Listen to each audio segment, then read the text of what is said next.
pour une conversation avec Monsieur Donichal Kouassi, directeur général de l'IPS et MPS, sur le thème « Industrialiser l'Afrique » et si les fonds de pension en étaient la clé. Je vais demander à Monsieur Geoffroy Andry de me rejoindre. Il va modérer cette conversation.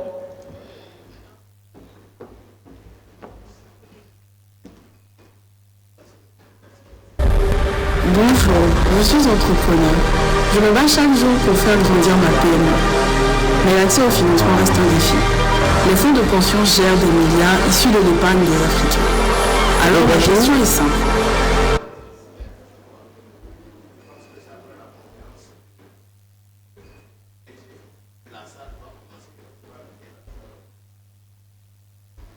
Bonjour, nous allons maintenant démarrer un atelier assez stratégique, industrialiser l'Afrique et si les fonds de pension en étaient la clé. Je crois qu'aujourd'hui, on est tous d'accord sur quelque chose, c'est que la CNPS joue son rôle d'investisseur institutionnel. Et les chiffres démontrent que ce rôle-là est très bien joué dans cet écosystème-là. Mais le DG a tenu avec nous à être présent aujourd'hui parce qu'on veut passer un cap de la discussion à l'action. Il faut aujourd'hui, comme on a dit, identifier les différents leviers qui permettraient de passer à une industrialisation réussie. On va discuter pour voir quel rôle les investisseurs institutionnels pourraient en être la clé. Donc je vais vous demander d'ovationner ici le DG de la CNPS qui va nous rejoindre. Il faudrait vraiment des ovations nourries parce que c'est l'un des meilleurs DG que la Côte d'Ivoire n'a jamais connu.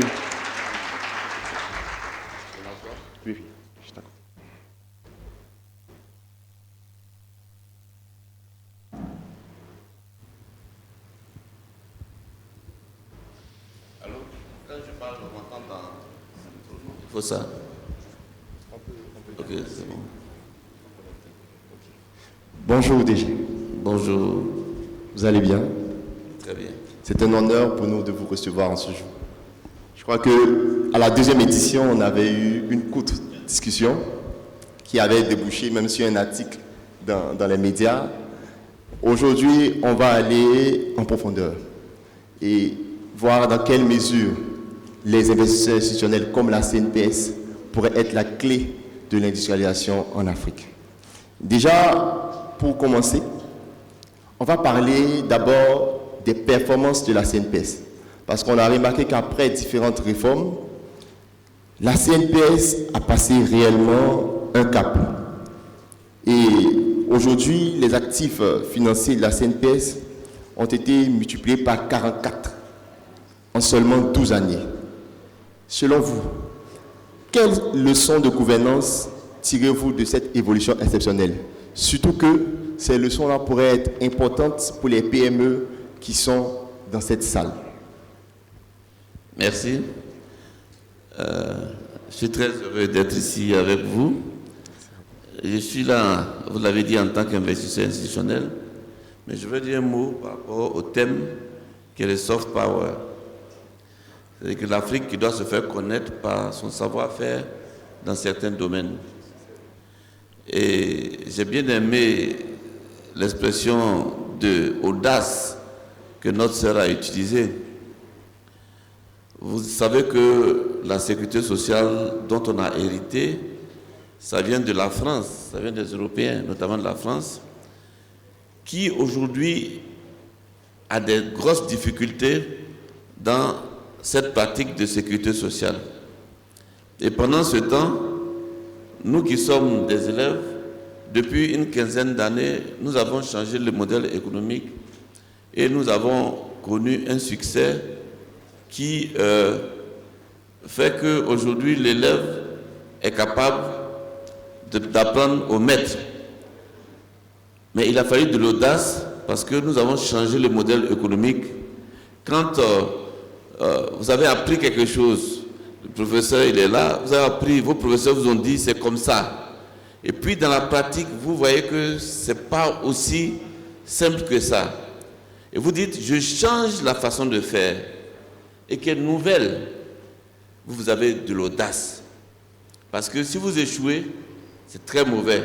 On va dire, c'est parce que vous n'avez pas suivi ce qui est reconnu comme orthodoxie. Et nous, quand nous avons changé le modèle économique, nous avons réussi. De sorte qu'aujourd'hui, nous sommes la seule entreprise ivoirienne à être nommée AAA dans la notation de Bloomfield. La seule entreprise ivoirienne. Si on prend l'ensemble des entreprises, il y a trois entreprises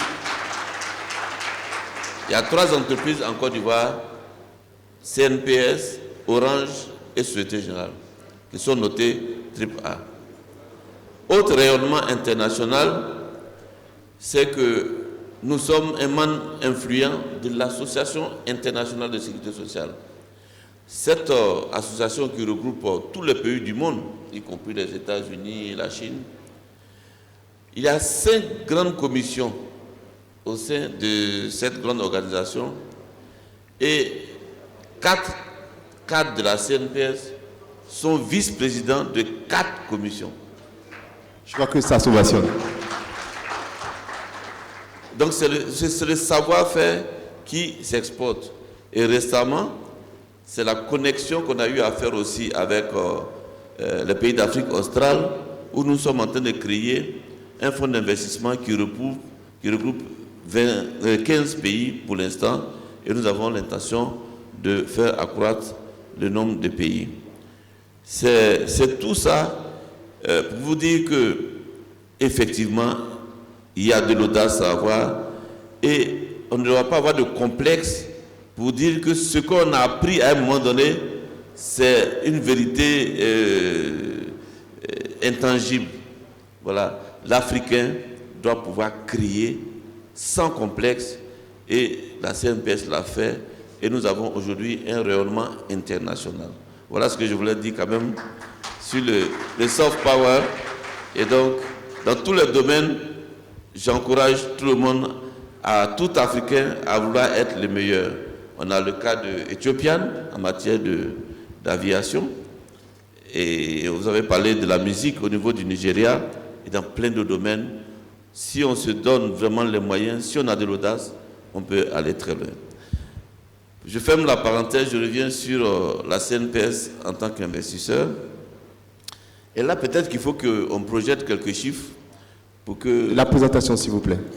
Quelques chiffres. Je vais me lever pour regarder. Ah, ça apparaît ici? Est-ce que ça apparaît ici? Ça pourra apparaître. Bon. Je crois qu'on va faire un échange assez dynamique. On peut se tenir debout si vous êtes à l'aise.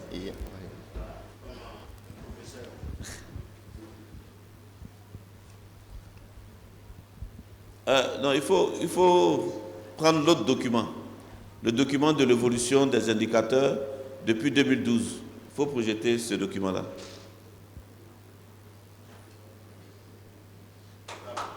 Alors, on peut applaudir le DG Charles Kouassi. Ce sont des chiffres très importants qui vous seront partagés. J'ai eu l'opportunité de consulter ces chiffres. Alors, en attendant que les chiffres viennent, je vais introduire.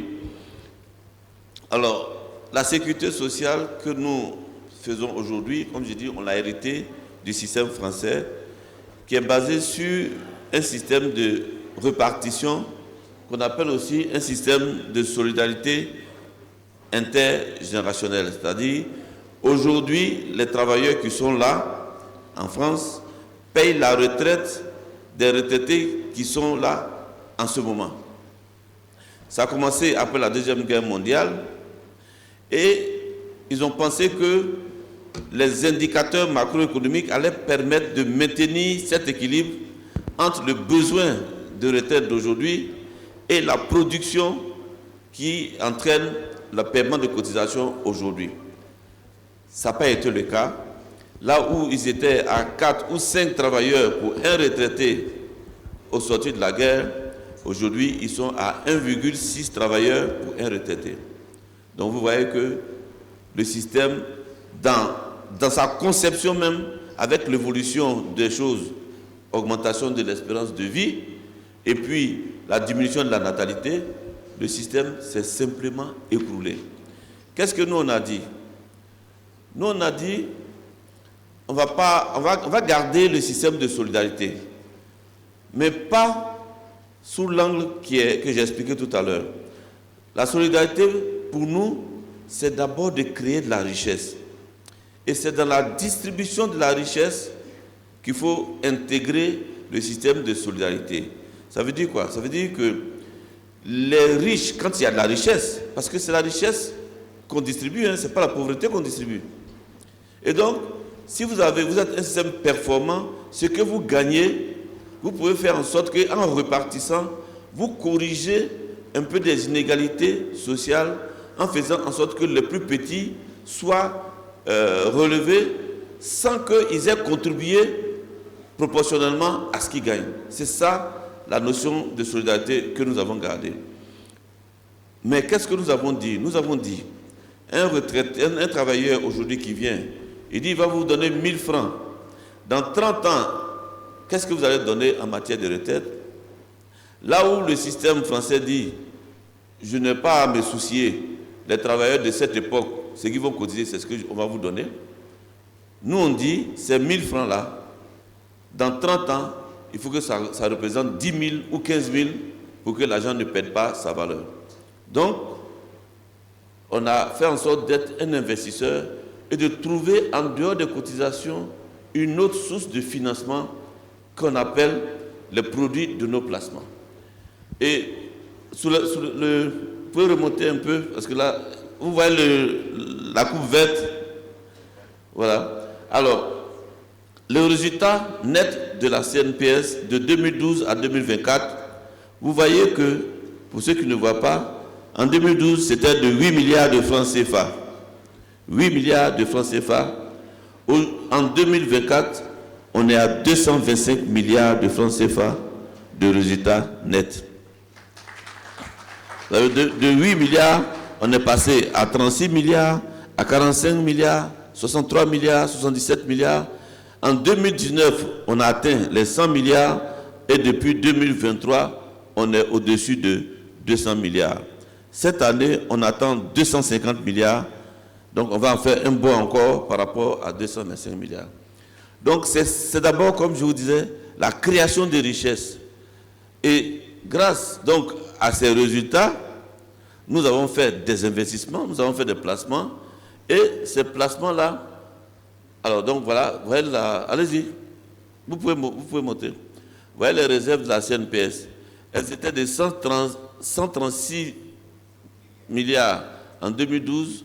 Aujourd'hui, nous sommes à 1458 milliards. Les réserves, c'est l'argent qu'on a mis de côté. Ça représente 6 années de paiement de prestations en stock.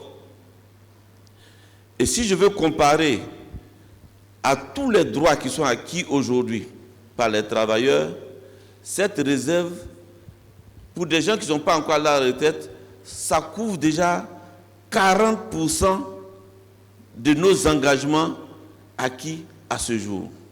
Donc ça, ce sont des éléments de solidité, de performance financière d'un régime. Mais en attendant, comme on ne paye pas ces prestations acquises, on investit dans le pays. Et donc, les investissements, il y a deux secteurs. Il y a l'État et il y a les entreprises. Pour l'État, nous intervenons en tant que on souscrit à des emprunts obligataires. Vous savez que l'État se finance en interne et en externe.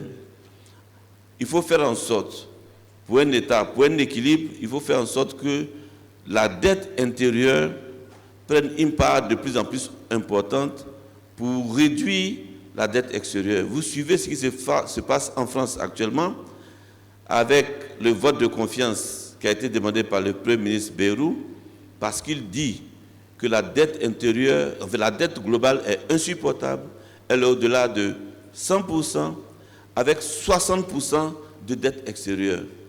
Donc, ça pose un problème de souveraineté et un problème de crédibilité. Il a fait un vote de confiance et il a perdu. C'est pour dire que la maîtrise de la dette dans un pays, c'est important. On peut être développé, mais si on ne maîtrise pas la dette, on peut subir des désagréments, comme ça a été fait en Espagne, en Italie et en Grèce. En Grèce, il y a 5 ans, je crois, ils ont diminué les retraites de 30%. Des mesures draconiennes. Nous sommes des pays jeunes, il faut avancer prudemment et il faut tirer les leçons des échecs des autres. Donc, par rapport à l'État de Côte d'Ivoire, qu'est-ce que nous faisons? Nous souscrivons à des emprunts obligataires pour qu'en interne, l'État puisse avoir des ressources et réduire sa dépendance extérieure. Des derniers chiffres de l'endettement de la Côte d'Ivoire, ça représente autour de 55% du PIB, là où, tout à l'heure, je vous disais, la France est au-delà de 100% du PIB. Un pays comme le Japon est à plus de 200% d'endettement du PIB. Mais pourquoi il n'y a pas de trouble là-bas? Parce que 90% de cette dette, c'est de la dette intérieure. Donc je vous disais, il y a une question de souveraineté et une question de crédibilité. Donc la CNPS, en tant qu'investisseur institutionnel, accroît chaque année sa part d'investissement pour la dette intérieure. Je vais vous donner les chiffres, montrer l'évolution du stock des emprunts obligataires.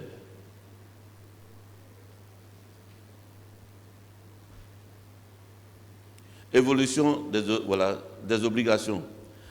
Pour ceux qui ne voient pas, parce que c'est encore en bas, en 2012, il y avait un stock de 4 milliards. Donc c'était insignifiant. Aujourd'hui, il y a un stock de 644 milliards. Ça veut dire que ce que l'État, en tant qu'emprunteur en stock, doit à la CNPS, c'est 644 milliards, là où, en 2012, c'était 4 milliards. Et chaque année, depuis 2 ans ou 3 ans, nous souscrivons à 200 milliards d'emprunts obligataires. C'est 200 milliards que l'État ne va pas prendre à l'extérieur. Et c'est 200 milliards qui doivent rembourser en CFA. Donc, pas de risque de devise. C'est très, très important. Nous allons accroître notre part parce que chaque année, depuis donc 2-3 ans, c'est 200 milliards. Nous allons accroître notre part. Mais quand le stock va augmenter parce que le service de cette dette-là, elle représente pour l'État de Côte d'Ivoire maximum entre 25 et 30 milliards en ce moment. Mais comme on donne 200 milliards, donc il y a un solde de 170 milliards avec lequel l'État travaille. Donc c'est 644 milliards. D'ici 3 ans, on va atteindre facilement 1000 milliards. Mais ce qui est intéressant, c'est que ces 1000 milliards, ou bien aujourd'hui c'est 644 milliards, si l'État a des difficultés, il n'y a aucune pression sur l'État de Côte d'Ivoire. Il y a ce qu'on appelle le reprofilage qui permet de rééchelonner. Et comme la CNPS continue de faire des excédents, donc elle n'a pas besoin de cet argent, donc l'État n'a aucune pression. Et c'est pour ça que les 200% du Japon, ça ne crée aucune pression sur l'économie japonaise. Donc, pour dire que, vous voyez, souvent des gens font des débats sur la dette, ils donnent des pourcentages pour l'Afrique et ils disent que c'est élevé. Mais en général, ce n'est même pas élevé en Afrique. Mais c'est la nature de cette dette-là, puisque c'est une dette qui dépend trop de l'extérieur et qui peut faire l'objet de chantage vis-à-vis de l'État, c'est ce qui pose problème. Et c'est pour cela qu'il faut qu'on développe les fonds de pension pour que ces fonds de pension-là jouent leur rôle d'investisseurs vis-à-vis de l'État. Maintenant, je reviens aux entreprises, parce qu'on ne peut pas avoir des entreprises fortes dans un État faible. Et donc, si la CNPS aide l'État à se consolider à travers la maîtrise de la dette, en ce moment, il y a un environnement favorable qui est créé pour les entreprises, notamment les PME et même les grandes entreprises. Là aussi, vous allez voir, concernant les actions, en 2012, on était à 11 milliards. 11 milliards de prise de participation dans les entreprises ivoiriennes. Aujourd'hui, nous sommes à 365 milliards. C'est-à-dire chaque année, on injecte de l'argent dans les entreprises. Vous savez que les entreprises se financent par 2 systèmes. Soit par la dette avec les banques, soit en equity, c'est-à-dire plus de participation directe par rapport à la CNPS, ou bien par les fonds d'investissement qui, eux, viennent avec des fonds, de l'equity et font aussi de la gouvernance.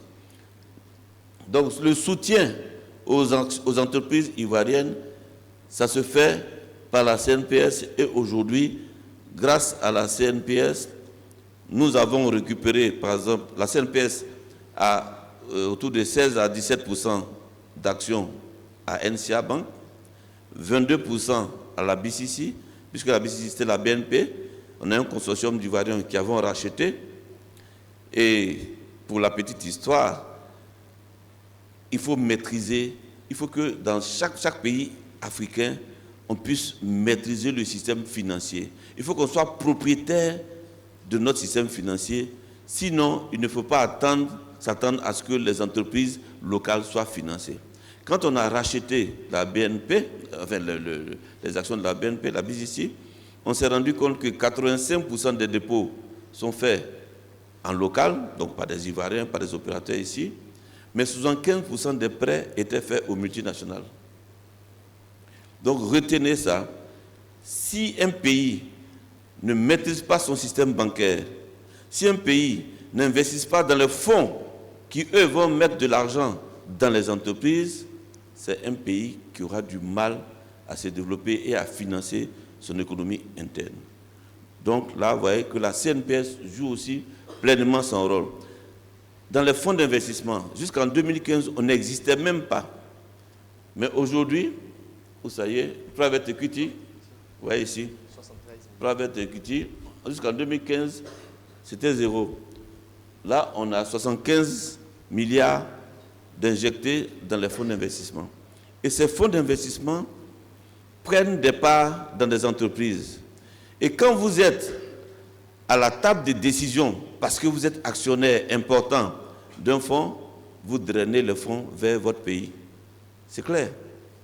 Nous sommes dans Amétis, nous sommes dans Africa 50, nous sommes dans Afrique Invest, Yellen, nous sommes dans plusieurs fonds. Nous venons de créer un fonds, la Caisse du Cameroun et la Caisse de Côte d'Ivoire, on vient de créer un fonds logé à Maurice avec AFG comme actionnaire, troisième actionnaire. La CNPS et AFG sont en train de s'exporter à Maurice, vous connaissez Maurice, c'est une place importante, une place financière importante. Nous sommes en train de créer, nous allons avoir l'agrément peut-être ce mois-ci ou au plus tard le mois prochain pour créer une banque et pour avoir des fonds en devises. Tout le monde parle du problème de CFA. C'est vrai, on combat le CFA. Mais il faut savoir que la question de devises, si elle n'est pas réglée, c'est-à-dire si on ne trouve pas des moyens de régler notre approvisionnement en devises, s'il y a une rupture subite avec le CFA, ça va être difficile pour les économies africaines. Donc nous, on anticipe. On va créer une banque à Maurice pour que des opérateurs économiques déjà puissent avoir des comptes là-bas et faire leurs transactions internationales en devises. Aujourd'hui, ces transactions-là prennent entre 8 et 10% de taux. C'est énorme. Mais grâce à cette banque, où des entreprises pourront avoir des fonds en devises, elles vont faire directement les transactions en devises sans que ça subisse ce coup de massue-là.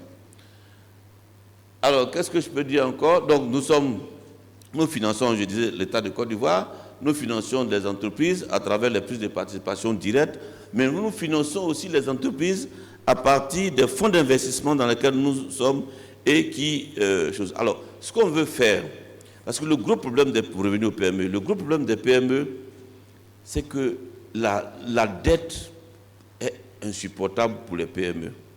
Elles ont besoin d'équilibrer leur financement avec l'equity. Et donc, la CNPS est en train de créer un fonds d'investissement dédié aux PME qui sera doté de 100 milliards. Et ces 100 milliards-là selon la taille des PME, certaines pourront avoir 500 millions, d'autres 1 milliard, même jusqu'à 2 milliards, pour permettre aux PME de passer d'un stade à un autre, mais sans être obligé d'aller s'endetter à la banque. Mais en ayant des fonds propres qui viennent des fonds d'investissement et en ayant aussi une assistance de gouvernance, parce qu'un des gros problèmes des PME, c'est la gouvernance. Donc on veut équilibrer dette et equity pour que le financement des PME soit optimal en Côte d'Ivoire. Je termine pour l'instant sur ce point. Je crois qu'on aura 100 milliards bientôt, ça mérite des applaudissements. Mais je veux rebondir sur cet axe-là. Déjà, il y a 2 axes qui ont attiré mon attention, mais on va commencer déjà par la question des PME. On est dans un écosystème où les acteurs financiers hésitent à investir directement dans les PME. La plupart des fonds d'investissement, vous avez cité Amétis et tout, financent à partir de 1 milliard. Mais 1 milliard pour une PME, c'est vraiment compliqué. Parce qu'en Côte d'Ivoire, une PME a un chiffre d'affaires qui n'excède pas 1 milliard. Et la plupart même des entreprises aujourd'hui qui sont dans le lot de 500 millions jusqu'à 1 milliard de chiffre d'affaires, de manière tacite, on les considère comme des grandes entreprises. L'écosystème actuel regorge de beaucoup d'entreprises qui ont du potentiel, mais qui ne sont pas encore prêtes à l'instant T pour pouvoir absorber ce type de financement qui sont mis à disposition par les fonds d'investissement. Il y a des fonds d'investissement également qui ont mis, sinon un seul même dans l'écosystème, qui a mis en place des produits assez différents, qui financent même à partir de 20 millions. Parlons de Comoé Capital. Mais les résultats ne sont pas très top. Donc aujourd'hui, quel serait le mécanisme qui pourrait être mis en place pour maximiser ces investissements-là dans des entreprises à fort potentiel, mais aujourd'hui qui ne répondraient pas forcément aux standards de la plupart des fonds d'investissement. Parce que la CNPS va mettre beaucoup de capitaux en place. Mais la difficulté derrière, ce serait de trouver des PME, si on reste toujours dans le cadre des PME prêtes à absorber ce financement-là. Nous, on a pensé à un modèle qu'on a utilisé du côté de la Banque mondiale. C'était un modèle qui permettait de préparer les entreprises qui avaient uniquement le potentiel. On ne cherchait pas des entreprises super top. Ces entreprises qui avaient ce potentiel-là, on les accompagnait dans la structuration, mais également dans l'accès au marché. Parce que pour la plupart des entreprises, aujourd'hui, grandir, ce n'est pas d'abord le capital, mais c'est d'abord le marché. Quand on a le marché, on a la possibilité d'absorber le capital. La question que j'essaie de développer, est-ce que la CNPS viendra comme les autres acteurs déjà en place dans l'écosystème avec les mêmes standards, ou est-ce qu'on pourra accompagner les entreprises au-delà même du financement, mais à la structuration, avant de pouvoir injecter des financements?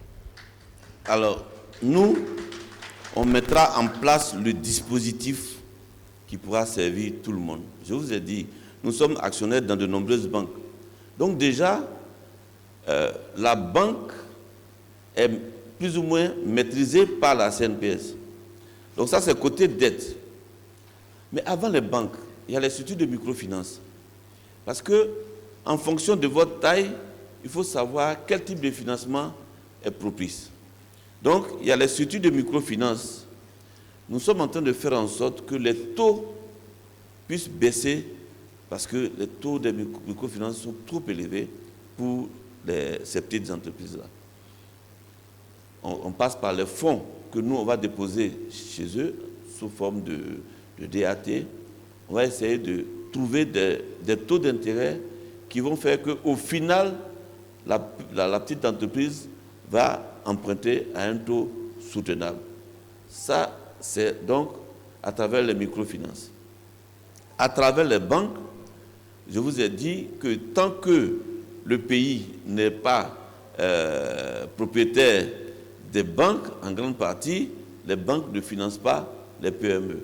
Donc c'est le problème qu'on est en train de résoudre pour que BCC, il n'y avait même pas un département PME. Aujourd'hui, il y a un département PME. La NCA lance des fonds régulièrement pour les PME et nous souscrivons à ces fonds. Donc, on est en train de voir chaque pièce du puzzle, voir comment on peut l'influencer positivement. Pourquoi on veut créer un fonds de 100 milliards pour les PME? Parce que nous avons expérimenté l'investissement direct dans les PME, comme on fait dans les grandes entreprises. Il y a eu 3 ou 4 cas qui ne nous ont pas donné satisfaction. Parce que comme je dis, ce n'est pas le problème de financement, c'est le problème de gouvernance. Et donc, ce qu'on va faire maintenant, c'est de combiner de l'equity qui vient d'un fonds d'investissement à hauteur des besoins même les plus faibles et combiner avec une dette supportable par les banques. Donc, la structure financière d'une PME doit être équilibrée en dette et en equity et doit être soutenue par la gouvernance que l'equity, les fonds d'investissement envoient aux PME. Mais ça, je pense que d'ici 1-2 ans, cette bonne structuration-là va permettre aux PME de grandir. Merci beaucoup. On remarque que la CNPS joue un rôle pivot dans l'écosystème. On n'avait pas encore l'information au niveau des PME, et je crois même au niveau des structures qui accompagnent les PME, de ce rôle assez stratégique-là. Je crois qu'aujourd'hui, les acteurs en présence doivent se rapprocher de la CNPS pour que cet écosystème-là puisse réellement profiter aux PME. J'avoue que moi-même, je n'avais pas également ces informations-là, mais aujourd'hui, je crois que c'est un bonheur pour nous d'apprendre cela. Il y a Sidi Group, GS Petrogaz, des grandes entreprises qui sont là aujourd'hui qui pourraient bénéficier de ce type de financement-là. Mais mon deuxième axe de réflexion, sinon ma doléance, je crois que ce serait très méchant de notre part de ne pas pouvoir profiter de votre intellect. Parce que quand vous avez fini de faire le développement, on remarque qu'au niveau de la gouvernance de l'entreprise, il y a ce qu'on appelle l'excellence dans la gouvernance. Et nous, en tant que PME, l'un des plus gros problèmes, c'est la gouvernance. Donc, mon plaidoyer se situera à ce niveau-là. Je crois qu'il est vraiment temps de créer le certificat Denis Charles Kwasi pour pouvoir accompagner les PME. Il faut vraiment applaudir ça. Faut pas, merci, c'est très gentil, mais je crois que, de toute façon, vous avez vu, on dit le rôle de fonds d'investissement dans l'industrialisation. Parce que là, on est resté dans les PME, mais dans l'industrialisation, on entend aussi de mettre le pied. Récemment, c'est le ministre des Mines qui m'a appelé pour qu'on crée une société ivoirienne à capitaux majoritaires ivoiriens qui va travailler dans les mines, dans l'or et tout ça, pour essayer de réduire le phénomène de clandestin, de paillage clandestin, tout ça. Donc, sur tous les tableaux, on agit. Vraiment, merci beaucoup. Et c'est vraiment dommage, parce qu'on est réellement au thème de notre échange. Je crois que c'était 30 minutes, mais on n'a même pas vu le temps passer.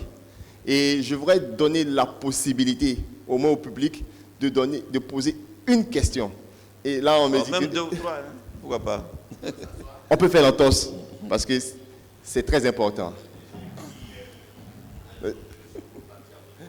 DG Guide PME, vous avez une question pour...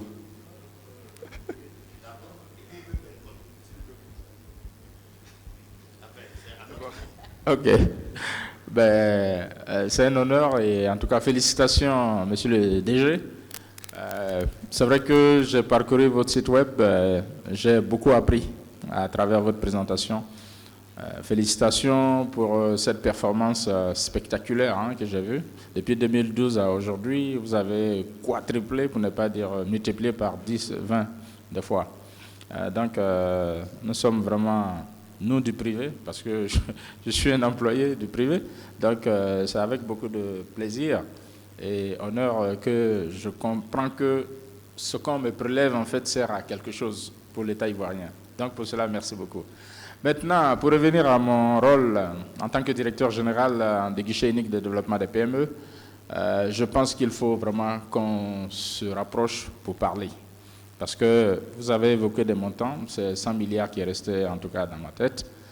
Et je pense qu'on a beaucoup de choses à faire ensemble, puisque nous travaillons à améliorer la gouvernance des petites et moyennes entreprises. Nous avons été créés par l'État de Côte d'Ivoire pour renforcer l'écosystème des PME, renforcer la compétitivité des PME à travers un continuum accompagnement et puis financement, solution de financement dont vous faites part. Et donc, j'aimerais vraiment au sortir d'ici qu'on arrive à organiser une rencontre stratégique pour voir ce que nous pouvons faire ensemble. Dans notre modèle économique, quand on a été créé, il était prévu que des ressources proviennent de la CNPS, de la SEGRAE et bien d'autres acteurs ivoiriens très importants dans le secteur financier. Donc, c'est l'occasion rêvée qu'on arrive à réaliser enfin ce rêve. Merci beaucoup et puis on se dit à tout bientôt. Nous sommes à votre disposition.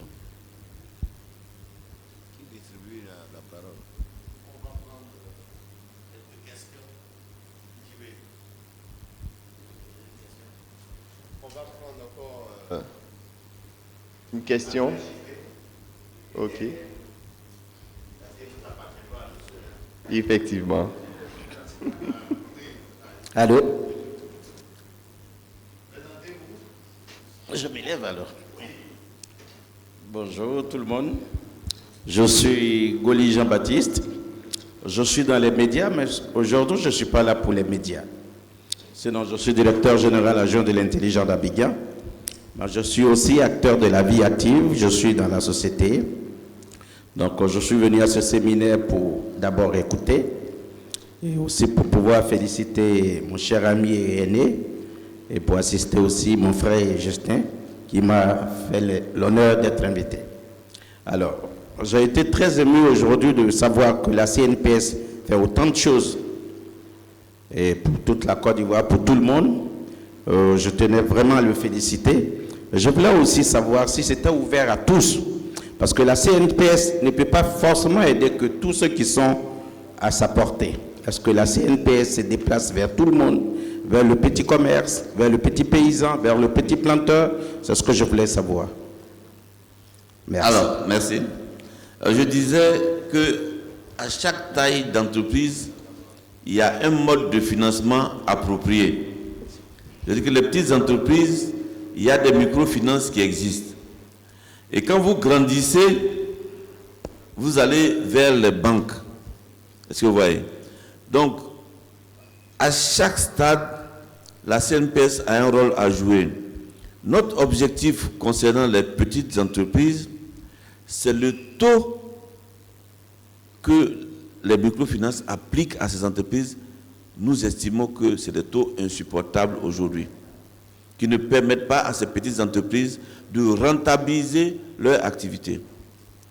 Donc, nous sommes pourvoyeurs de fonds pour ces microcrédits, les entreprises de microcrédit.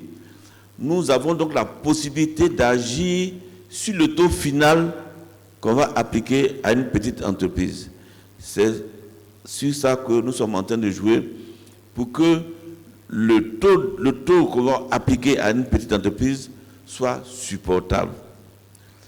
Je vous ai dit aussi que quand elle va atteindre un certain niveau, moyenne entreprise si vous voulez, il faut réduire son endettement au niveau de la banque. Parce que jusque-là, tout de suite, il se tourne vers les banques. Les fonds d'investissement même sont presque inconnus.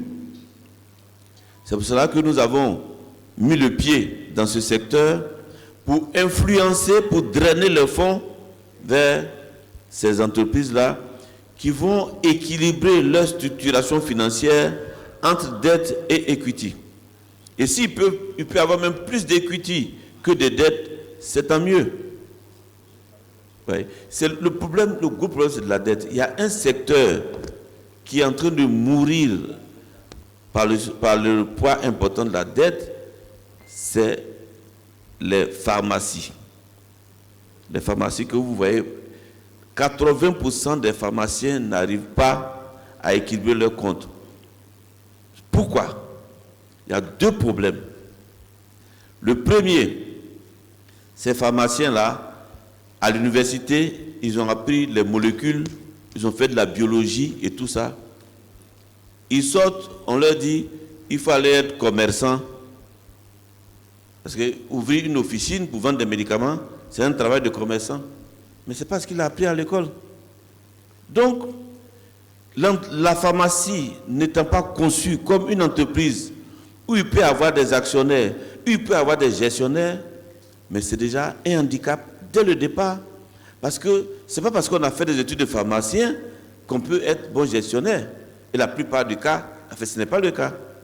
Le deuxième problème, c'est que comme il n'y a pas d'actionnaire avec eux, ils sont seuls actionnaires de leur officine, donc tout est pratiquement de la dette.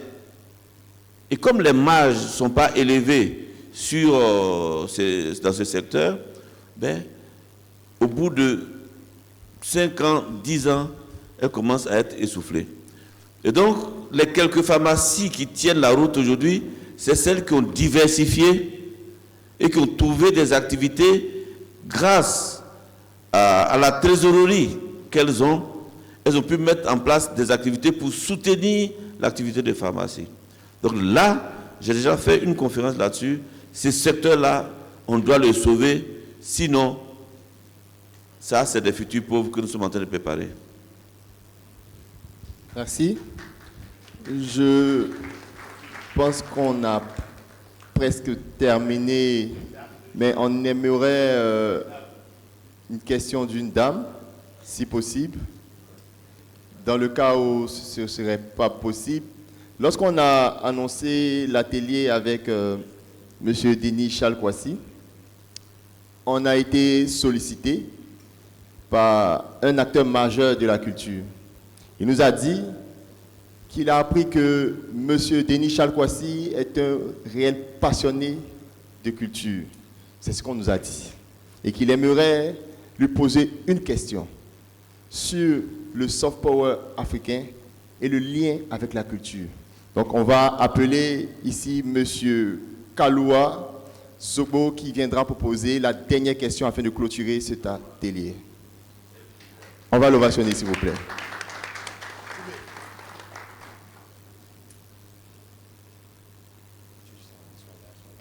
Bonjour à toutes et à tous. Alors, je ne m'attendais pas à intervenir aussi promptement. Alors, moi, je suis Maître Kaloua Zobofa. Je suis conseiller juridique spécialisé en propriété intellectuelle et propriété industrielle. Alors, c'est un secteur d'activité, donc les ICC où les acteurs ont beaucoup de difficultés et on a du mal à pouvoir vivre de son art dans ce secteur d'activité-là. Alors, notre préoccupation, c'est de savoir comment est-ce que la CNPS peut répondre à des problématiques reliées à cette industrie-là. Alors, déjà, il faut savoir qu'il faut s'inscrire dans un esprit de business. Il y a faire de la musique parce qu'on a un don, mais ça ne suffit pas. C'est du business.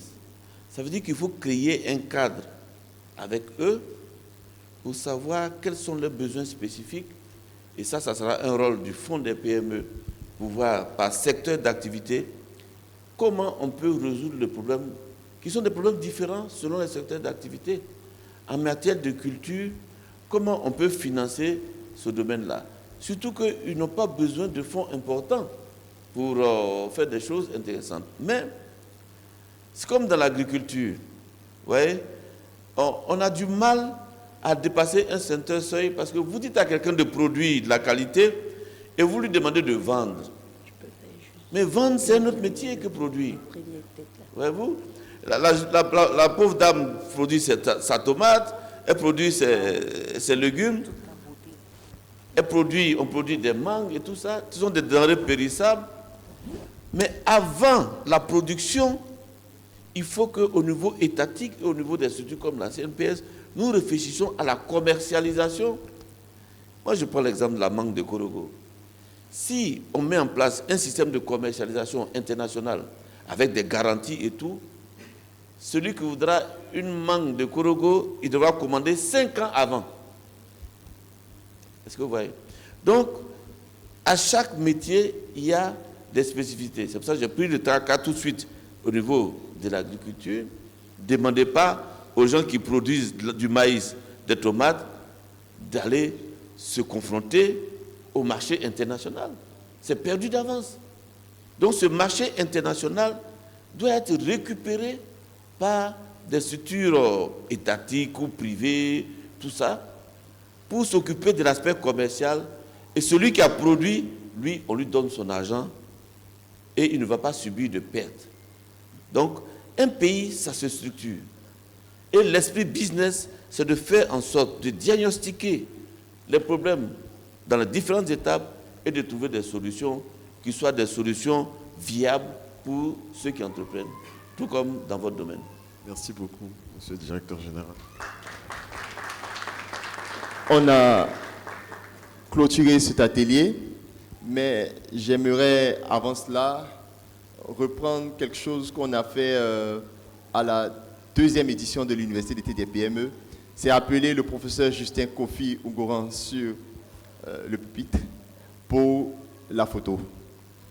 À la deuxième édition, on a eu une photo spéciale qui était partout dans les médias et on aimerait reprendre cette photo-là aujourd'hui avec ces deux illustres personnalités. On applaudit pour recevoir le professeur Justin Kofi Ougoran.